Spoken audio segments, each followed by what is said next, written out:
বান্ধবীর অ্যানিভার্সারিতে আমরা সবাই মিলে কোথায় কোথায় ঘুরতে গেলাম, কি কি এনজয় করলাম, চলো তোমাদের সঙ্গে এটাই শেয়ার করা যাক। হ্যালো এভরিওয়ান, আমি বিপাশা। বিকালবেলা রেডি শেডি হয়ে বেরিয়ে পড়েছিলাম বান্ধবীর বাড়িতে যাওয়ার উদ্দেশ্যে।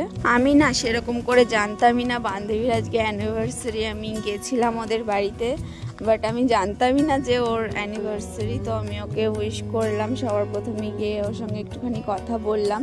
কথা বলার পর ওর ঠাম্মি শাশুড়ির সঙ্গে একটুখানি কথা বলে নিচ্ছিলাম, যেহেতু আমি আগে থেকেই ওনাকে চিনি। আর এসে দেখছি ওর হাজব্যান্ড ওকে ওই গিফটটা দিয়েছে। আমার তো খুবই সুন্দর লাগছিল গিফটটা। আর ইতি দেখছিলাম যে রেডি হচ্ছিল। আর এদিকে মাওয়াইমা আমাদেরকে চা বানিয়ে দিয়ে দিয়েছিল খাবার জন্য। আগে থেকে ওদের কিছুই প্রি প্ল্যান্ড ছিল না, বাট এটা হুট করেই হয়ে গেছে। আর ওদের বাড়িতে গিয়ে ওদের অ্যানিভার্সারিতে আমি নিজেই মনে হয় সারপ্রাইজ হয়ে গেছি। তো যাই হোক, এদিকে আমরা দুজন চা এনজয় করছিলাম আর ওদিকে ইতির রেডি শেডি হচ্ছিল। আর রেডি হয়ে নিচে আসার পর খুব সুন্দর লাগছিল ওকে দেখতে। আর আমাকে তো চকলেট খাইয়ে দিচ্ছিল। আমি ওকে আবার মানে অ্যানিভার্সারি আর কি উইশ করছিলাম। আমার তো খুবই ভালো লাগছিল বান্ধবীর অ্যানিভার্সারি। সব কিছুই আমার জীবনে নতুন নতুন আসছে। বান্ধবীর স্বাদ খেয়ে নিচ্ছি, বান্ধবীর অ্যানিভার্সারিতে চলে আসছি। ভালোই দিনগুলো কাটছে। কিন্তু তারপরে কি রেডি শেডি হয়ে আমরা আর কি বেরিয়েছিলাম। আর দেখো কত সুন্দর লাগছে আমার বান্ধবীকে দেখতে। ওর ননদ ওকে সাজিয়ে দিয়েছে।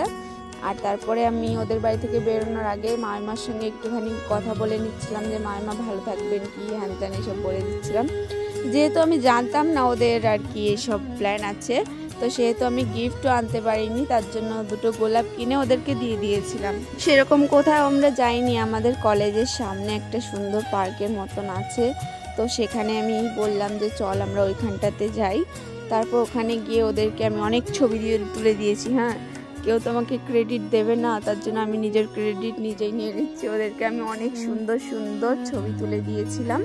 তারপরে কি ছবি টবি তোলার পর ওদের ওখানে মানে সুন্দর একটা রেস্টুরেন্ট আছে, তো ওরা আমাকে সেখানেই নিয়ে গেল। আমরা সবাই মিলে চলে গেলাম সেখানে ডিনার করার জন্য। বাড়িতে থাকলে বোঝা যায় না এতটা ঠান্ডা পড়েছে। আমি তো শীতের ভিতর থরথর করে কাঁপছিলাম। তো যাই হোক, আমরা বসে থাকার পর আমাদের অর্ডার চলে আসলো। আমরা সবাই বলতে গেলে বিরিয়ানি অর্ডার করেছিলাম খাবার জন্য, আর একটা বান্ধবী অর্ডার করেছিল চাউমিন। তো আমরা সেটাই আর কি এনজয় করছিলাম। আর এদিকে দেখো বর বউকে খাইয়ে দিচ্ছে, ভালোবাসা চলছে, ভালোবাসা। তো আমি ওদেরকে একটু খ্যাপাচ্ছিলাম, ভালোবাসা। তারপরে বলছে না আমিও তোকেও ভালোবাসি। তারপরে ওই বলে আমাকেও একটু খাইয়ে দিচ্ছিল। আমি আবার কি আমিও একটু খাইয়ে দিলাম, আমিও একটু ভালোবাসা দেখাচ্ছিলাম। তো যাই হোক, দিনটা কিন্তু আমি অনেক ভালো আজকে এনজয় করলাম। খুব ভালো কাটলো আজকের দিনটা আমার। তারপর আমরা খাওয়া দাওয়া করার পর রীতিমতন বাইরে বেরিয়ে এসেছিলাম। সবাইকে টাটা বাই বাই করছিলাম, আলিঙ্গন করে নিচ্ছিলাম বেরোনোর আগে। আর ওইদিকে দেখো ওর বান্ধবী ওকে টাটা বাই বাই করছিল, তো আমাকেও টাটা বাই বাই করে দিল, আমিও টাটা বাই বাই করে দিলাম। তারপরে আমার বান্ধবীকেই বা কেন বাদ রাখবো।